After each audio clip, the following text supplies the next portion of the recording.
ufite ubwenge kazunguza ururimi karindwi abahagurukira abandi bagombye kubigenzamo amaguru make kuko arabo bizakoraho kasanga ari mu nkiko rwose se nk'ubukorode ntiyamugejejeyo cyane ntamutesheje urugo ntarimo kugenda abundabunda ngiye cyo mugiriye inama nashaka abakozi b'Imana bamuhuze na Claude aramubabara ngenda bizi Claude burya ntagira inzika erega hari abantu baze bambaze ejo bona katare ko tubona abakozi b'Imana bavuga ngo bakora ama deliverance kandi tukabona ibikorwa byabo bakora ahubwo nabo bwa bakwiye kubanza kwidelivera none se sizo mutababera nyine ndavuga ni buri cyo nsubiza nabandi ntanjye bibonana givuga kuri nyine ibyo tugaragaza imbere nibyo bizaba igisubizo ariko se ubundi bisho abakozi b'Imana mupfiki kusanga muri hagati yanyu harimo amakimbirane umwanya anyura havuga undi nabi undanyura havuga undi nabi undatuka mutuka mbese ukabona ko harimo amabifu mu bakozi b'Imana ubundi mupfiki babisho uyu muntu ufasha nawe iyo akeneye abantu bakwiye gufashwa mu buryo butandukanye ngewe n'umuryango wanjye gato uyu muryango mvuguze ubwo ni madamu twaravuze tutireka dushyigikire Bishop impamvu mbikoreye mu kiganiro nuko nubundi twamenyaniye mu biganiro nuko nubundi umuryango mwinshi tugira twebwe cyangwa abakunzi bacu baba bari kuri social media ku buryo hari bene ibi bikangura n'abandi bantu bashobora kumva bakorera umugisha wo gushyigikira umubyeyi kugira ngo ashyingire umwana neza turavuga ngo reka tubashyikirize iyi envelope kugira ngo inkunga yacu tube tuyitanze dushishikarize n'abandi kuba bagushyigikira bari kuyoboka Mana TV cyangwa bari kureba kino kiganiro nimo yitwakirire rero Imana iguhe umugisha Joel nenze nabinenze mu buryo bukomeye icyambere kumva pastor yatukanye kandi atuka abantu muri rusange kandi muri rusange ntiyaprecisa ngo avuga ati uyu n'uyu nimbwa ngo avuga ati umugabo uyu ni iki ngiki arafata isi yose arayiterura yose ayikubita mu gatebo kamwe akubita hasi ubusa abagabo bose tubita inshuti bakunzi ba Iyobokamana TV turabasuje mu izina rya Yesu Kristo ni kwa kundi mumenyere ko tugira gutya tukazana abantu batandukanye maze tukabasha kuganira nabo murabona ko twicaranye n'umukozi w'Imana se mushya kuyobokamana n'umuntu dusanzwe dukorana ibiganiro by'ivuga butumwa murabona ko turi kumwe rero nawe niwe tugiye kuganira reka dutangire tumusuhuza tumuhereze ikaze kuyobokamana TV mwiriwe neza kandi muraho murakomeye Bishop Yesu ashimwe Joel Yesu nahimbazwe cyane ndashimye Imana ko twongeye kubabona twongeye kubona naduherukanye ukiva mu ndege aracewe iminsi mumeze neza rero turashima Imana Imana ibanye natwe raturinze nukuri muri byose tubonye amaboko y'Imana wow mwambaye neza murakeye kabisa merci beaucoup wow ni byiza cyane muratangirana no kwibwira abantu badukurikiye bamenye ngo tugiye kubana nande muri iki kiganiro banyita Bishop Brigitte abantu benshi baranzi hari yenda n'abagiye kumbona bwa mbere reka mbabwire ngo amazina nayo ngayo mama w'abana batatu kandi ndo mubyeyi ushima Imana iyerekwa ni Power of God organization nkwihoreze igera mu buryo butandukanye mu bushobozi buciriritse bushobora gufasha umuntu mu buryo buto ariko ikabasha kumugeraho ariko byose berekejwe n'iyobokamana n'isengesho wow ngira ngo ni byiza cyane ni Bishop Brigitte ariwe tugiye kuganira reka dutangire namwe tubasuhuza aho muherereye hose abari mu ntara y'amajyepfo n'amajyaruguru iburengerazuba ndetse n'iburasirazuba mu mujyi wa Kigali muri diaspora mu bihugu bitandukanye cyangwa imigabane nko muri Canada muri Amerika muri Australia muri Aziya ndetse no ku mugabane w'Iburayi ndetse no muri Afrika ari nawo natwe duherereyemo turavuze ngo mwese Imana nikomeze kugenda ihira imirimo y'amaboko yanyu ureba ikiganiro nk'icyo kabubabaye ukwiye kongera ibihe byo gusenga no kwizera ko Imana yatabaye abandi nawe izagutabara sibyo Bisho cyane ubundi Imana iyitabaye mwene so ujye umenya ko nawe ari wo kurikiye itamutabaye ntiwamenya ko ikora ariko iyo ubonye mwene so imutabaye ukabona ari mu mashimwe ujye umenya ngo ejo ni ngewe niko bimeze dore ko n'ijambo ryayo rivuga ngo naho yababaza umuntu ngo ntabwo ibikora iteka ahubwo igeraho ikamugirira ibambi. Wow. Turi abana bayo niko bimeze. cyangwa ndabwira abantu ngo ntabwo Imana ari data wacu, ni data. Yego Imana ni nziza. Mubanze mudusengere kugira ngo ize kubana natwe muri iki kiganiro. Mana data wa twese nyiribishye, Imana ishoboye byose nta na kimwe kinanira, Imana yaremye ijuru n'isi ntawigishije inama, Imana nyamana, Imana ivuga bikaba kandi bikaba uko nguko. Turagushimye kuri amaboko magari, tugushimiye ibyo wakoze, tugushimiye n'ibyo uzakora ndetse n'ibyo urimo gukora, ubereye hose icyarimwe. Dusengeye buri umwe wese ugiye gukurikira iki kiganiro nahabwa umugisha n'ukuboko kw'Imana. Nsengeye imirimo yabo bose iyo bagerageza gukora nibahabwa umugisha, indyanye na kagungu ntizikagere ku butunzi bwabo, kandi nsengeye Yobokamana niyaguka ihabwa umugisha, kandi izina ry'Uwiteka rishyirwe hejuru mu bikorwa bitandukanye no ku bantu bayo, mu izina rya Yesu Kristo, amen. Urakoze cyane kudusengera. Amen. Yongeye kuganira nawe mba numva nishimye cyane kuko uri umwe mu bantu bazi kuganira neza cyane. Ba wishimye. Mba numva ndi mu mavuta rwose. Ngaho zuzwa. Amina. Bisho reka duhere wenda kwibaza. Ubundi iyo bavuze ngo tuzajya mu ijuru. Kuri Bishop Brigitte yumva ari ryari tuzajyayo? Ntabwo ushaka kubimenya. Yes. Ijambo ry'Imana ravuga ngo Yesu azaza nk'umujura, ngo duhore twiteguye. Gusa ravuga ngo dore bizaranga kugaruka kwa Yesu. Atubwira bizaranga kugaruka kwa Yesu, atubwira ati urukundo rwa benshi ruzakonja, kurongora kwa benshi kuzaba kwinshi, abantu bazakunda impiya, umubyeyi n'umwana bazasubiranamo, ishyanga rizasubiranamo kurindi ishyanga, inzara zizatera, ibintu nk'ibyo ngibyo. Ubirebera mu bimenyetso, ariko ntushaka kumenya ngo Yesu azaza ryari kugira tujyane mu ijuru. Ukurikije ibyo wasomye muri Bibiliya bizaranga iminsi y'imperuka, ukanabona ibi bihe turimo, ubona turi mu minsi y'imperuka? Abantu bashaka kubivuga, abandi ntibabyumve, ariko icyo dukundira Imana ngo bizamenywa n'abafite mwuka wera. Abadafite mwuka wera ntabwo bazabasha kubibona. Gutinyuka rero imbere y'isi yose ukayibwira ngo turi mu bihe bya nyuma, nta bwoba naba mfite, kuko n'ubundi ufite mwuka wera arabireba. Ibyorezo byahanuwe bitagira amazina, bitagira isura, twatangiye kugenda tubyinjiramo. Nubwo abanyabwenge bagerageza, kandi ni ukuri bahawe ubwenge, Imana ikanabafasha, bikagenda bishira, bikagenda bivurwa, ariko icyo kiba cyatambutse cyagaragaye. N'ibyo ubona muri iyi minsi ya none, urukundo rwa benshi urabona rwarakonje. Imana bayigize nk'igikinisho, umuntu wese kumva ko afite Imana ni ibintu byoroshye, nta birenze muri make. Ibyo byose ni ibimenyetso. Rero kuvuga ngo ni ibihe bya nyuma, ngiye nta soni byantera. Niko bimeze. Ngira ngo ni ibintu byumvikana cyane, nicyo duhereyeho. Tuba tugira ngo tutangire twibutsa abantu yuko byanze bikunze uko twakwigira kose cyangwa uko twakwifata kose, ariko Yesu umwana w'Imana azagaruka, kuko yasize avuze yuko agiye kudutegurira akazagaruka akatujyana mu ijuru. Ngira ngo ni ibintu byumvikana rero kubizera bose, icyo bagomba kukimenya. Ko turi mu isi hari igihe cyo kuyivamo. Yego.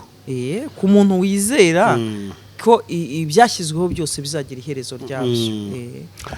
Harabura iminsi ibarirwa ku ntoki mu Rwanda tukakira inama mpuzamahanga ikomeye y'abakoresha ururimi rw'Icyongereza, iyo bita CHOGM. Bishop Brigitte ayiteguye te, arabona ari ikizasigira u Rwanda, cyangwa kuba u Rwanda ugiye kwagira inama ikomeye gutya bivuze iki ku Rwanda, cyangwa mu mboni za Bishop Brigitte? Ambajije ikintu gikomeye nawe uzi. Kirakomeye nyine. Kirakomeye. U Rwanda ni igihugu cyacu dukunda, urabizi neza. Kandi ni ukuvuga ngo bituma n'igihugu cyacu kirushaho kumenyekana. Yego. Iyo na avantage igihugu cyacu kivuye mu mateka akomeye, kikageraho gishobora kwakira inama nk'iyo ngiyo. Buri munyarwanda wese yanabyishimira, niyo tutajya mu yandi madetayi, gusa kwishimira ko ubwacu twakiriye inama imeze gutyo ku isi, abantu bakoresha icyongereza ku isi, ni ibihugu bikomeye, tukagirirwa icyizere tukayakira. Shangiye numva utambaje n'utundi tudetaje, ibyo binejeje umutima wanjye. Ese nka uherutse i Burayi wenda tuvuga gatoya yukompaye u Rwanda, ubona wenda paraporo y'i Burayi rufite icyerekezo cyo kuzatera imbere cyane wenda uko ubibona mu mboni zawe uherutse yo wenda? Iyo urebye u Rwanda ko rumeze, ko rwubatse, uko turi kugenda dutera imbere, ukageranya n'i Burayi wageze, ubona wabikompara gute? Turakomeye mu Rwanda. Uzajya kureba kumbaza ibyo, ujye ubanza urebe aho twavuye, urebe n'imyaka tumaze tuvuyeyo, uhita ubona ko ibikorwa bigezweho mu gihe gito kandi byiza bikomeye. Bivuga rero ko kuba twageraho ibindi bihugu bikomeye byageze nta birenze, twagerayo. Igikuru ni gushyira hamwe, kumvira, kurinda ibikorwa bigezweho, kumva ko umuntu wese bimureba, nta kidashoboka, no kugira ngo umuntu wese yumve ko igihugu ari icye, akibera amaboko.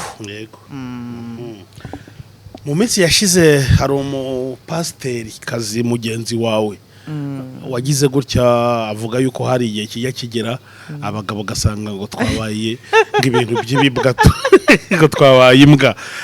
Ibyo bintu byasamiwe hejuru n'abantu benshi babirwanya, bavuga bati reka reka, ndi nawe none urarengereye abandi bamwe. Habanjeho inyana yema ariko muri basiwe no kuri pe. Muri iyi minsi Imana dutabare pe, dutabare, hakenewe amasengesho. Bamwe ngo ni inyana z'imbwa, abandi ngo ni imbwa ibiki. Icyo kintu cyo kuvuga ko abagabo hari igihe bajya babimbwa, abantu bamwe babisamiye hejuru, bamwe bati nibyo, abandi bati reka. Gusa nabonye benshi babihakana. Bishop Brigitte namuzi ko ari umwe mu bantu bukurikira social media mu buryo bugiye butandukanye, kuko ntabwo wazikoresha udazikurikira ngo urebe n'ibyo abandi baba bavuga. Nubwo nzi kudakurikira cyane wowe ni ryari mugabo ashobora kubimbwa niba wemera ko uriya mu pastor ibintu yavuze ari byo? Yindimo kase ntabwo mbizi. Noneho ni na ryari wowe ubivuga hiki kwa uriya mu pastor wisaba wavuze ko hari igihe abagabo babimbwa? Niki wamuvuga cyangwa niki wamubwira cyane niki wabwira bari gukurikira iki kiganiro? Reka mbanze mvuge ngo kuba yaranatinyutse kuvuga iryo jambo yitwa pastoro, dusabye isi yose imbabazi, nka pastor tukana. Isi banze tubabarire, n'Imana itubabarire, kuko turi imbuto zisoromwa na bose. Kuba rero wafata ibiremwa by'Imana ukabyita imbwa, ntabwo ubundi binemewe. No mu muco nyarwanda ntibyemewe, no muri Bibiliya ntibyemewe.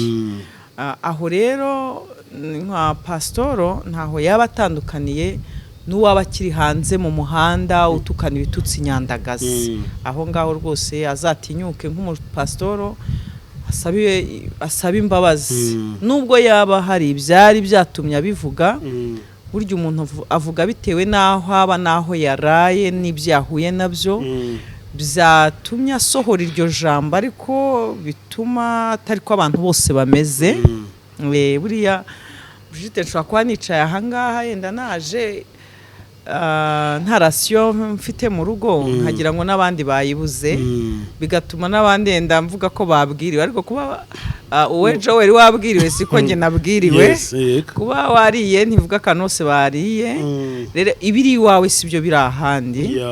Hari igihe tuzana ibikomere byacu muri za kamera, bigatuma dusohora ibituma abantu bashobora kujya muri iyo sura kandi atari yabo.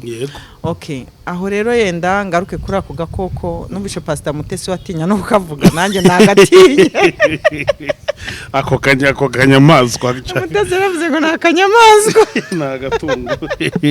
Nanjye ndagatinye kukavuga, kubera ko ijambo ry'Imana rifite icyo rivuga ku mugabo.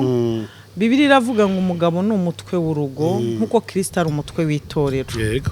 ni ukuvuga ngo Imana yafashe umugabo imugereranya na Kristo mu buryo bwo kuyobora itorero, kuba umuyobozi w'itorero ry'Imana. Nubahutse umugabo nkamwita ko kantu naba nubahutse Imana. Yego.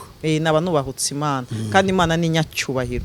Habwa Imana yigeze ifata umugabo ngo imugire umuyobozi w'urugo, ibona ari umuntu usuzuguritse. Oya, ashobora kugira intege nke nk'umuntu, ashobora kunanirwa kuba responsable w'urugo, ashobora kuba umugabo udashobotse mu rugo, ariko ntago bimwambura cya cyubahiro Imana yamuhaye ntago bishoboka. Icyo Imana yanditse yaracyanditse.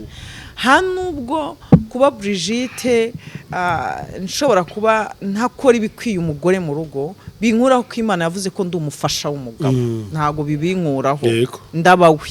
Rero ndagira ngo mbwire abantu ko abagabo ntago ari utwo tunyamaswa. Imana yabahaye icyubahiro mbere na mbere.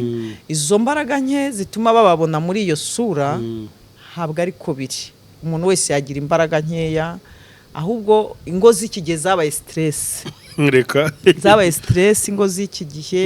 Noneho wabona zabaye stress bakabambura cya cyubahiro cyabo bakabita uko bashatse. Ariko ntabwo Imana igikuraho icyo yise umuntu. Yego. Ntabwo rero abagabo ari uko nguko rwose. Ngiye nabinenze mu buryo bukomeye.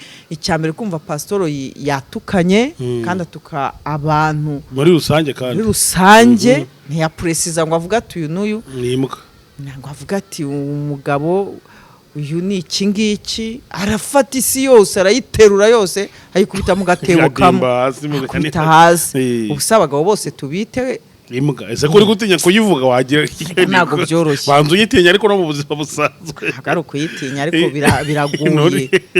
Uzi ko biragoye ngo bite ugatuza. Umugabo ahura n'umugore bakabyara umwana, ngo se babyara imbwa. Ubwo baba babyara imbwa akazi mbere yo kuvuga. Kandi izi kamera zanyu abantu bagombye kuzijyaho mbere yo kuvuga abanza gutekereza cyane, kuko ntabwo urimo kubwira umuntu umwe, urabwira isi yose, urabwira ukijijwe, urabwira udakijijwe. Hari igihe rero ushobora no kuvuga ijambo ugasanga rivuze ukina, cyangwa se urivugishijwe na trauma z'urugo rwawe, ugasanga rinakubereye ibibazo. Ni ukuri pe rikakubera n'ibibazo. Mw'abagabo mwe rwose ntago muri imbwa, muri abantu b'abagabo. Muraza tukabana tukabyara abana bakazatuviramo abayobozi, abana bakazatuviramo amaboko akomeye. Ni ukuvuga umugore n'umugabo bafasha Imana kurema umuntu.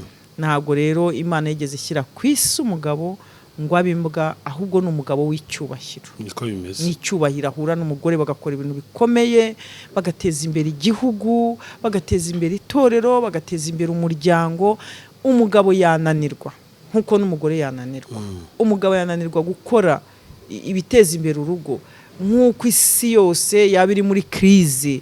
Ntabwo yahora yuzuye 100%, ariko ntago bimukuraho ubugabo.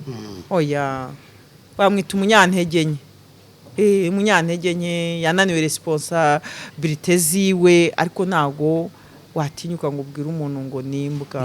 Oya, Imana imubabarire kandi namwe mumubabarire, cyangwa azaza basaba imbabazi atihagazeho. Ubwo naza kuzisaba tuzamubabarira. Nose ubu ngubu ahubwo yadutukiye abagabo. Ntago bimukwiye rwose. Sema busa abagore bamwe nyine barakaye. Azabifungira niwe mu rugo. Adutukira abatware ngo nimbwa. Azabifungira niwe mu rugo. Abyitire sinzi n'umugabo urasa umugabo yabifasha ate. Uri umugabo yaba yarabifasha ate. Ndabizi se. Reka tuvuge ngo ibibazo biri mu ngo zacu two kubizana muri societe, imibabaro dufite yacu two kwizana muri societe. Nigeze kumva yisobanura buryo yabivuze, ariko washyira muri analize ukumva ntabwo bisobanutse. Ntabwo bisobanutse. Rero azavuge ko ryamucitse, azavuge ko ari ibibazo yari afite mu rugo byatumye abantu bose ashobora kwashyiramo gatebo. Ariko no, mbashubije icyubahiro muri abagabo. Amina. Ngira ngo icyo ntabwo tugitsindaho cyane. Ngira ngo Pastor Fanny wabivuze arabyumva, ndetse nabo yabibwiye barabyumva, barahumurijwe. Bishop Brigitte abasubije icyubahiro. Turabagabo ni icyabo Imana yarakibaye. Nimvuga ngo Imana yakibaye ntibagiye ngo natwe yarakitwambuye. Nuko navuze kuri bo ariko Imana yabahaye icyubahiro ni umutwe w'urugo nk'uko Kristo ari umutwe w'itorero. ariko se wenda tuvuga gutyo mu gihe umugabo byamunaniye kuba umutwe w'urugo, mu gihe byamunaniye kugarida cya cyubahiro Imana yamuhaye, ariko umuntu ashobora kumwita ikindi, burase yamwita imbwa. Oya, je ntago namwita imbwa.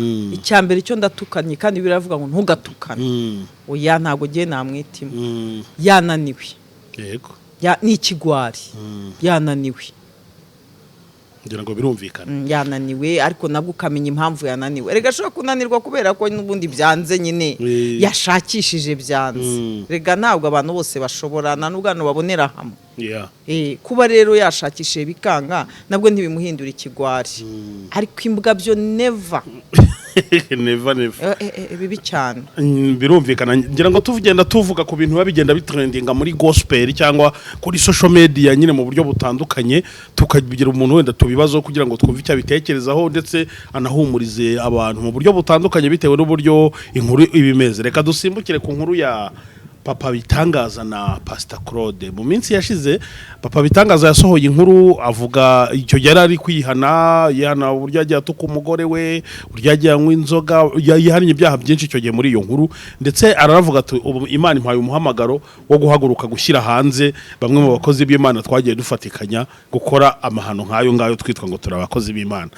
Yaje no gukora inkuru azakuvuga uburyo Pastor Claude ibyo bintu byose ngo yavuze yihannye abizi nyine bigaragaza ko babaga bari kumwe. Pastor Claude biramurakaza rero niko gufata inzira yerekeza mu bugenzacyaha ajya kurega Papa Bitangaza. Papa Bitangaza bagerageje kumutumira inshuro nyinshi nkuko mu kiganiro duherutse gukorana na Pastor Claude yabitubwiye, bamuha convocation 3 zose arabura yanga kwitaba nimwe, ntibaza hari nyine ari kugenda yihisha ubugenzacyaha bumushaka kugira ngo aze kwitaba ku kirego cya Pastor Claude.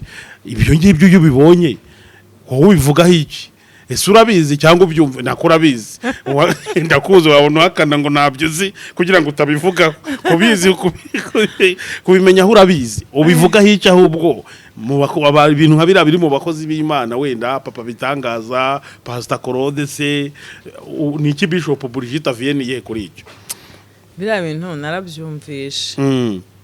Ariko mbabare nagufasha gato Claude arega Papa Bitangaza ko Papa Bitangaza yihannye se yaramurega ko yamuharabitse, akavuga nyine ko nawe basangiraga inzoga, akavuga nyine ko ibyo urumva uje kwihana wowe ukavuga ati ibi byaha byose nihannye ngiye gushyira hanze abantu twabikoranye. Ubwo se yaba yihannye? Yaba yihannye nyine simbi niko byagenze nyine. None se iyo wihannye ukajya no kuvuga abandi numva bikugarutseho bikubera icyaha, none se Imana yaramutumye ngo naza avuge n'abandi? Oya, na ambasaderi w'Imana se ku bandi bahamagawe? Simbizi. Hari igihe kimwe nigeze kubwira ngo abantu nibe babuze ibyo bavuga muri media byabo ku giti cyabo nibaceceke. Niko bimeze. Nibaceceke, nibe nta mpano Imana yabahaye yo kugira ngo babwire abantu ibibungura nibaceceke. Brigitte nza muri media naje Imana impaye umuhamagaro wo kuvuga ku miryango, iterambere ry'imiryango, iterambere ry'urubyiruko, iterambere ryo mu mwuka, uburyo twarihuza n'iterambere ry'imiryango.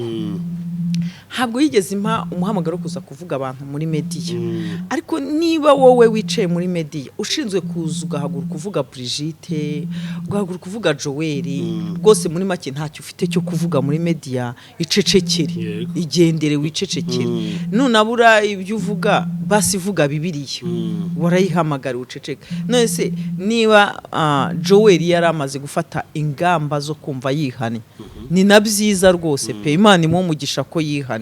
Kwihana nta cyaha, kwihana nta gisebo, kwihana n'ukujya mu ijuru. Yego.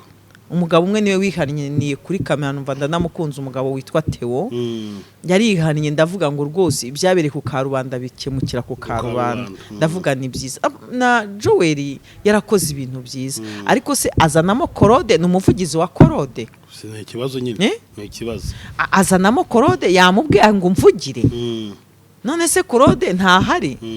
Ubuse ari ndavuga ngo ndihannye ngiye guhagurukira abonzi. Imana ishimwe cyo kora ngewe nta nubwo muze aba ariko mbivuga, buriya hari ukuntu ubuze umuntu he n'ukuntu yenda utanamuzi nta n'ibyo mfite nge namuvugaho simuzi ushobora kwenda mu mateka yanjye mubonye nka rimwe kabiri inde Joel papa bitangaza papa gitangaze ndashaka kwamonye rimwe cya kabiri bitangaza utabimanura nawe akavuga ko waboneye amavuta ni bitangaza byinshi byigeze no kumpa ikiganiro kuri Gorogota rwose nubwo buryo muzi nta bibi bye nzi ngewe ntabyo nzi pe ariko mu by'ukuri naho hari abyumva ntabwo yagombye guhaguruka avuga abakozi b'Imana ubundi kirazira kuvuga mugenzi wawe ese ninde ushinzwe kuba umucamanza wundi niba yarasomye ijambo ninde ushinzwe kuba umucamanza wundi mbere yuko se utokora ijisho umugogo uri mu jisho rya mugenzi wawe watokoye riri mu wawe Claude ntabwo ari umwana Claude azi kwivugira Claude azi kibi n'ikiza Claude yarahamagawe ni Revera Pastor sibyo umubera ambasaderi se gute yego amushaka wiki byo kari kwinjira muri vie privé y'umuntu abantu nibareke kwinjira mu buzima bw'abandi niba yaranamureze yarakoze rwose ibyo yakoze naho papa bitangaza subwo nibe ugenza cyaho umushaka yabwisha se kugeza ryari oya ntago wakwisha wageza ryari ahubwo ndi we nakwitaba ubutabera cyangwa agashaka Claude bakiyunga bagasabana imbabazi niba abona Claude yenda atabyemera sibyo agashaka abandi bakozi b'Imana bakamuhuza na Claude nta birenze bakiyunga agasaba imbabazi kuko ni papa bitangaza yakoze ikosa pe ntabwo Imana yamutumye kujya kuvuga abagenzi be je nibiganiro bye nagiye numva byibasira abantu je nyibona uburyo yibasira abantu navuze ngo uyu mugabo bizamukoraho uziko yari yanatangaje mu minsi yashize yuko papa Vanessa mama Vanessa atandukanye n'umugabo wa kabiri kandi mu by'ukuri bari kumwe ngo hanikiye ko ayo makosa ko yayakoze kandi nganumva ko mama Vanessa ari kumwe n'umugabo we babanye neza abantu kukibamo kwinjira mu buzima bw'abandi ariko barabashaka wiki nibe wabonye runaka nk'inzoga nawe warasambanye nibe wabonye runaka asambana nawe waribye nibe runaka mubonye yiba nawe wishe umuntu niba utarishe umuntu wagambaniye umuntu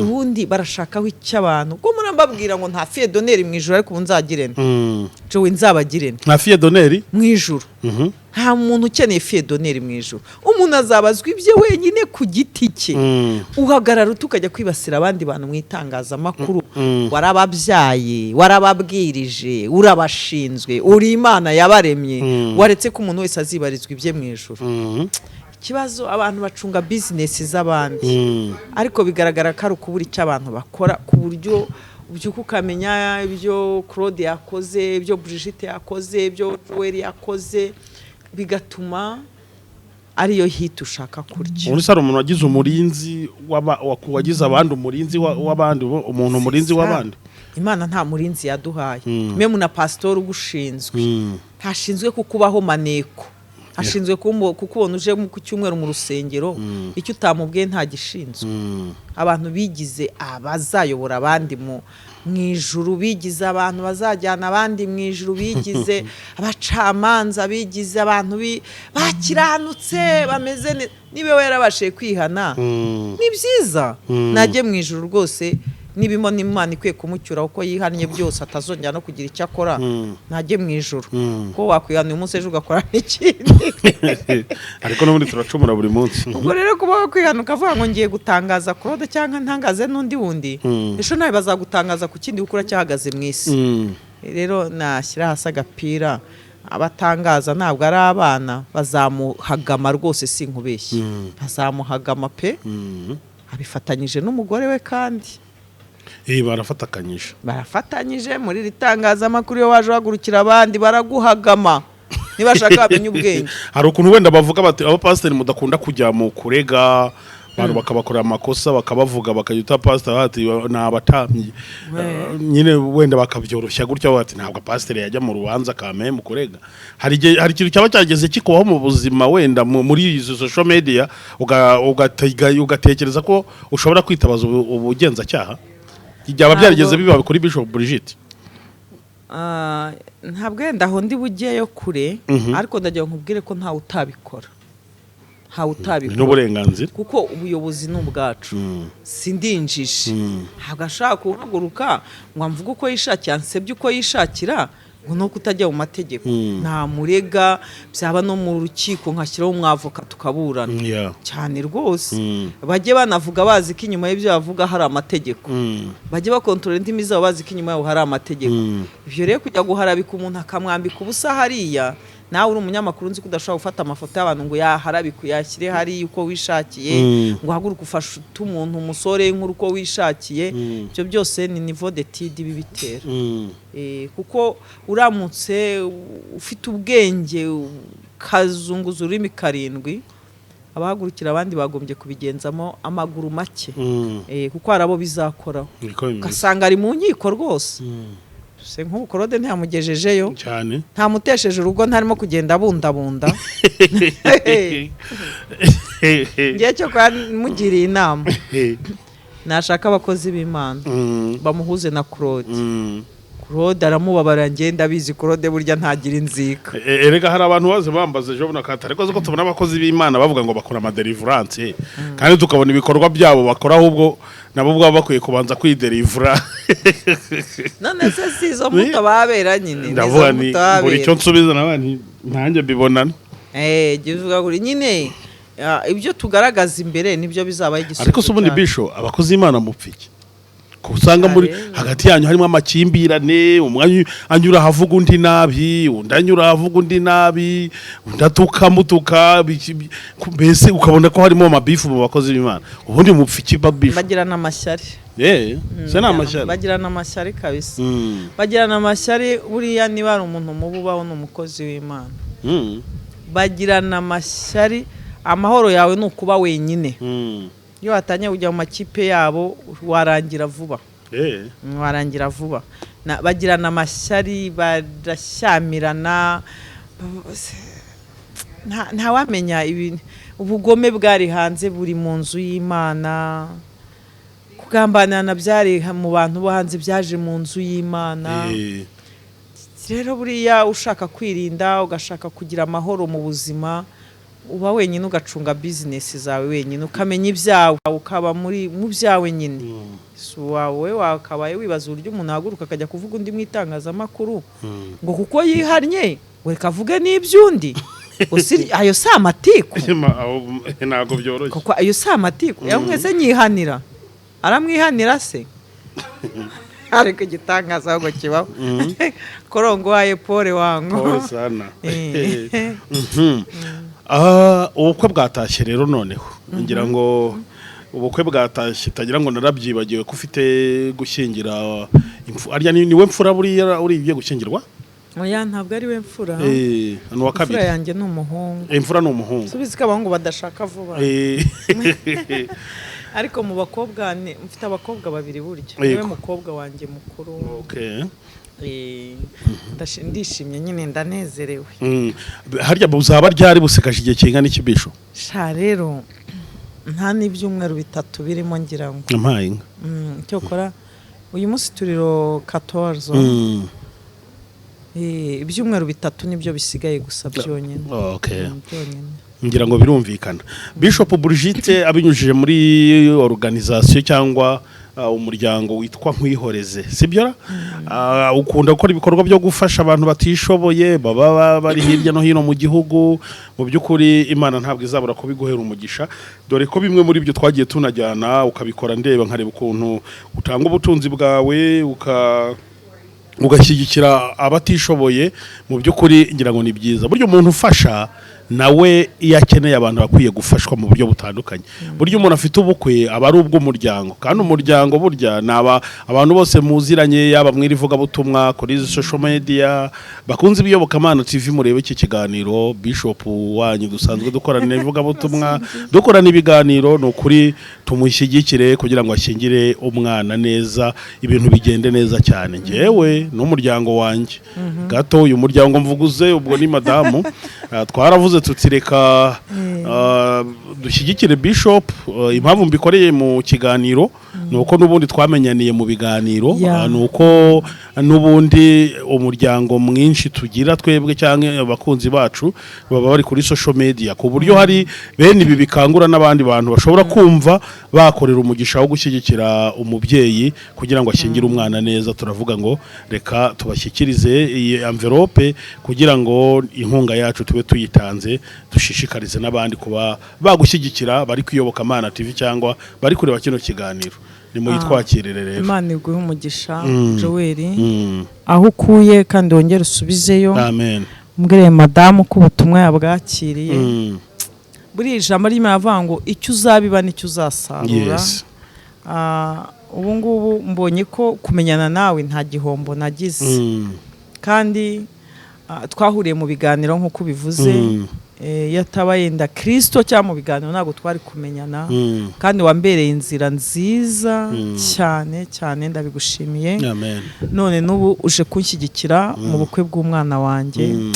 Buri ushingiye bwa mbere uba wumva wishimye cyane kurenza uko wowe wakoze ubukwe, cyane ko nyina bukoze ari undi w'umwana ntazi ibyari byo. Ntabwo nenze ibyari byo, ntabwo yenda navuga ngo nge byaranshimishije cyane, kuko hari ibintu njya mbona nka ndagushimiye Joel. Twamenyaniye mu itangazamakuru kandi nta gihombo byambereye, wambereye umugisha mugari cyane cyane. Yobokamana nyine urabizi ko ari umurongo muremure, wumvwa n'abantu batandukanye. Abo nanjye rero bambereye umugisha mu buryo kuvuga Imana mu buryo butandukanye. Ngushimira n'abakurikira Yobokamana. Imana ijye ibaha umugisha mwinshi cyane cyane. Ubwire madamu rero ngo wakoze cyane, ubutumwa bwangezeho. Nanjye niwe nzaza nkamuririmbira, ariko njye ntago nzi kuririmba, nicyo kibazo.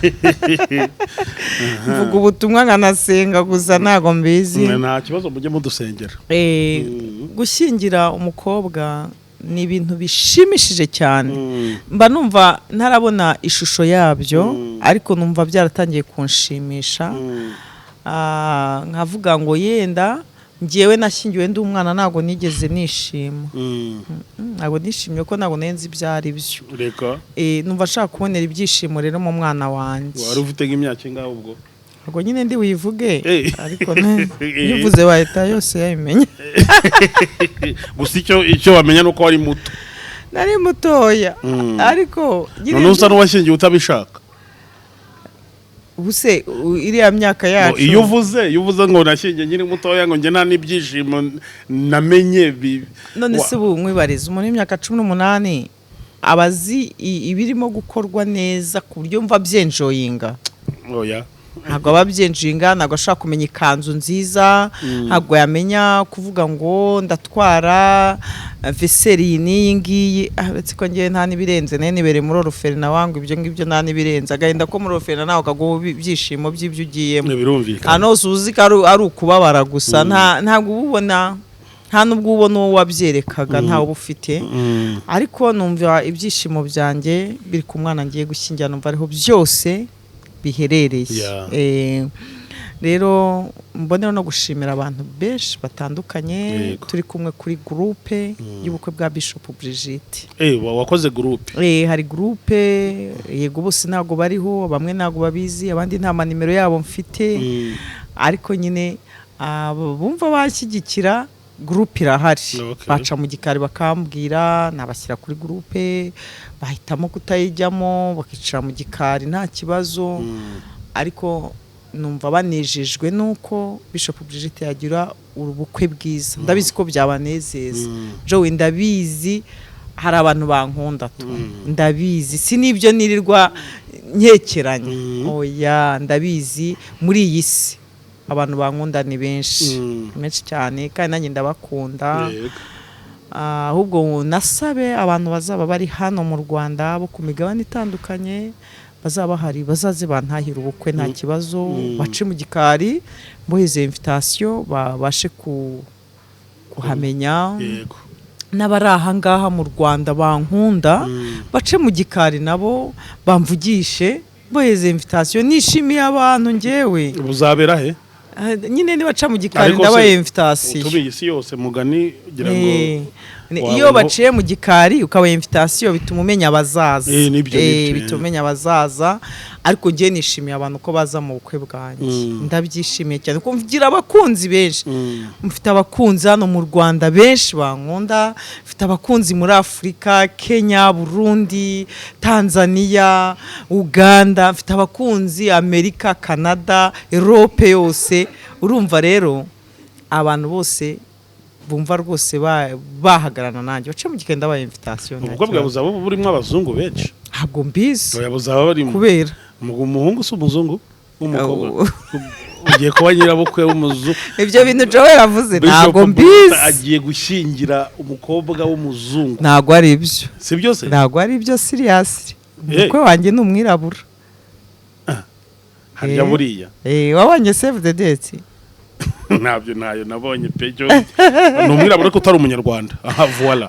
Yashoboka. Ntabwo ari umunyarwanda. Nabyo ndabyemeye ariko ntabwo ari umuzungu ushaka kubona yenda afitemo inzobe nyinshi cyane. Ibyo ni ibindi biri inyuma ya kamera. Okay. Ngira ngo ni ibintu byumvikana. Bishop rero abatumiye nyine ntimuzacikwe. Azaba ari ku itariki 10 na harya nizi ngaza uzibuka ariko barazibona kuri invitation. Barazibona kuri abazikwaka abayikwaka. Nyine abayinyaka nibo bari we babishaka. Ndayibaha. Niko bimeze. Ntabwo babura kuko iyo umuntu ari umukozi w'Imana aba afite abantu benshi mu buryo butandukanye ku buryo hatabura abantu rwose bamushyigikira. Abantu benshi bagiye bambaza ngo se ababonye invitation yenda mboneho no kubasubiza ngo se umukwe afite izina ry'abasilamu ngo ni umusiramu. Nacyo gisubiza rwose. Ntabwo ari umusiramu n'umurokore cyane unasenga akaniyiriza cyane. Cyane azanasezeranira mu barokore. Ahubwo buriya amazina rigiye baturuka mu bisekuru bya kure. Okay, se uzabishyingirira? Oya ntabwo njye uzabishyingirira ngenda ndi umubyeyi. Uzabura mu ntebe y'icyubahiro. Wicaye wakenyeye.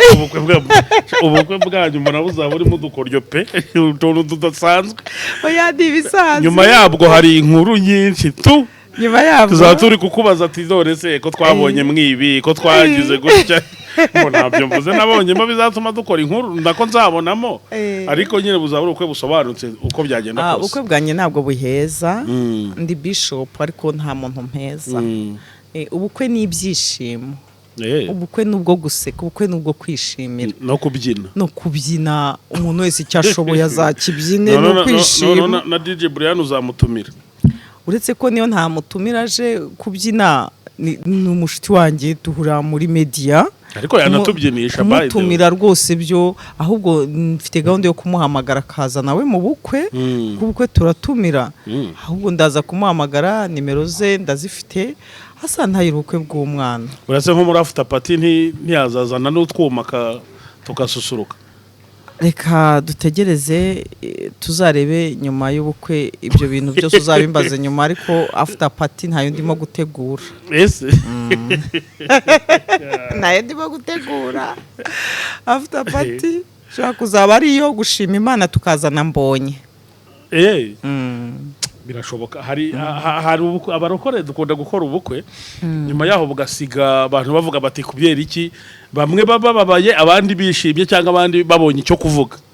Ni urugero urabona ukavuga ati ubukwe bwanjye buzaba ubwo kugira ngo abantu bishime dusabane nyine buhuza abantu ariko ugasanga nk'ubu ngewe urabona bandi kunywa ka Sprite wenda hano no urugero nawe uri gukubita ka orange cameraman ari kuri koka hariya ariko kayinywa wenda ari ukujijisha atari uko umuhaye nakandi kantu cameraman atagasoma. Ni urugero nyine nanze none ukavuga ati se ubijwe burangaza ubukwe bwo bwo kwishima ubukwe bw'abarokore bwa kirokore butarimo kave butarimo akantu nyine katari ibintu by'imitobe twihata gasanga bati nta byishimo bidasanzwe rimwe na rimwe kandi ugasanga n'imiryango wenda ifite ukuntu idabi ihuje amadini bamwe bemera inzoga abandi batazemera n'umuntu akaba ari nk'umutego kuri bishop umuntu avuga se asabyitwara mwute ku managing ibyo ibintu nk'ibyo ngibyo kuko n'abantu bagukurikira ntabwo ari abakristo gusa nakoze no oya nge nta nubwo mvuga ngo abantu banywa inzoga bose ngo gusaba Kristo oya niyo myumvire ntabwo ariyo mfite ngewe hari n'abazinywa baba Kristo ahubwo biterwa ntabwo ndi umucamanza w'abantu abantu bose bagukurikira saba nywa imitobe gusa abanywa inzoga uzabagira ute mu bukwe ariko nitwa Bishop kandi nyine ari ibyo mbizi nitwa Bishop ariko hari indirimbo njya nkunda ivuga hose habera heza inshuti zibana turekeraho zirakundana neza zibanye na Yesu bishatse kuvuga iki iyo ndirimbo kuyihuza n'ibi impamvu nyiririmbye nta muntu njya mbangamira mu buzima bwe ndabizi na rimwe icyo gitindaho nta muntu njya mbangamira nta muntu njya nkunda kuzana muri media ngo mushyire hanze nizanira ngiye Brigitte ngenyine bivuga ngo rero ni Bishop kandi nubaha Imana kandi senga Imana kandi sina ngombwa ko abantu bamenya ko ngewe nasenga ninjye ugomba kubimenya ngenyine ku giti cyanjye rero mpamya neza ko abantu bashaka kubaha imyizerere yanjye abantu bashaka kubaha imyizerere yanjye abantu bashaka kubaha ibyo basanze ubwo ni ukuvuga yuko mu bukwe bw'umukobwa wawe abanywi b'inzoga bazisura bazisura baze bafata agafanta kuko abantu bagomba kubaha imyizerere yanjye ariko nawe ukwiye kubaha imyizerere y'abandi nanjye ninjye wabo nzubaha imyizerere yabo sawa reka turekera aho ne kubasa byinshi nabo ninjye wabo nzubaha imyizerere yabo nanjye ni kuko baje kandi bazi ko nkunda abantu jaje we ngiye nkunda abantu cyane buriya nta n'umuntu njya nanga wapi kuko naje kumenya ko kwangana ari icyaha kandi bitera no gusaza mu mutwe ni ukuvuga ngo bazubaha imyizerere yanjye niba ari orange basanze bazayinywa niba Sprite bazayisanga bayinywe ariko bubaha imyizerere yanjye ubwo ibirenze kuri ibyo ni nyuma y'ubukwe after party nyuma y'ubukwe ubwo ngubwo uzambaza impamvu banyweye fanta banyweye ku kati kuki wabangamiye abanywa inzoga nzagusobanura ko nahamagawe ngenyine bagomba kuza bakemera iby'umuhamagaro wanjye ntabwo ndi kunyurwa ariko ndabyemeye kuki uzutanyurwa impamvu kwemera ngo yawansubije da ngo wagiyeyo nawe wayubaha iyi ngiyi iwabo icyo nzasanga banywa sinzasohokayo nzanywa icyonko nzanywa fanta nabo banywa ibyo bashaka buriya uguze inzoga ukazikoresha mu bukwe n'amafanta nyine mbese ibyo kunywa bitandukanye ubundi kuba wazanye inzoga mu bukwe bwawe cyaba ari icyaha ngewe ni imyizerere yanjye nyine ubwo uransubije cyaba ari icyaha ntawe nshinja icyaha ngiye ku minywere Bibiliya iravuga ngo ikizira ni ikiva mu nda ntabwo ari ikinjira sibyo Bibiliya ikavuga ngo vino ni umukobaganyi bakonyenda ipo intere y'abantu badakunda gusoma ngo ukubaganishwa nayo wese ntagira ubwenge ngiye mu myizerere yanjye ni fanta na ji abafite ibindi banywa bahisemo ntabwo ari ibyaha ku buzima bwabo mwuka werabereyeho gushinja icyaha ngiye se nashinja icyaha yose ntiwabibaha bakinywera ngewe ariko ubwo nabanishe doctrine zanjye wowe ngewe nanishe doctrine zanjye ngewe rero ugomba kuza kuba doctrine zanjye umunyarwanda yaciye umugani ngo intero nyir'ubwo ateye niyo nawe wikiriza ugomba kwikiriza intero nteye ubundi bindi iwawe rwose kubifata urabyemerewe umwuka wera yagusanga yakubwira ko bitari byo ukabireka ariko ngewe sinavuga ngo niba unywa icyaha inzoga ngo ni icyaha cyese ndi umushinja yanjye ntabwo ndi umushinja Yesu azakwibariza ku giti ega nibaharire Yesu ikibuga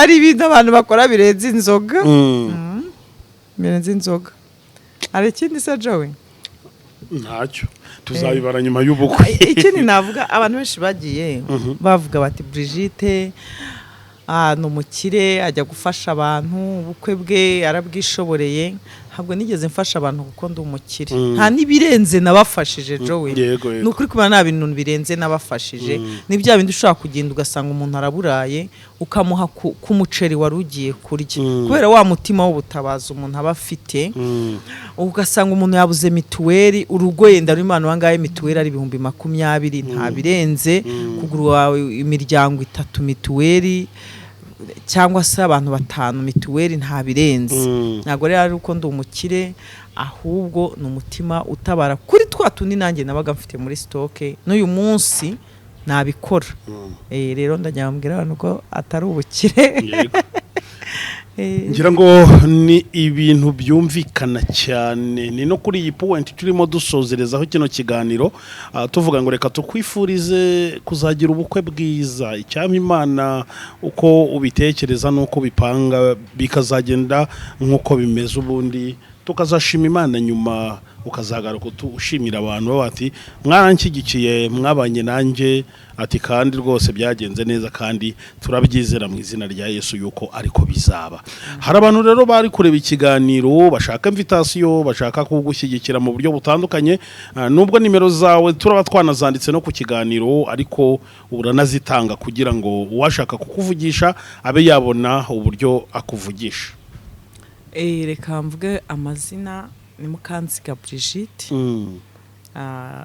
iyo ngayo niyo akoreshwa mu byangombwa byanjye na nimero ni 250 758 782 iyo ngiyo iri kuri mobile money kandi ni MTN no kuri WhatsApp guteranya 250 karindwi 88 43 okay.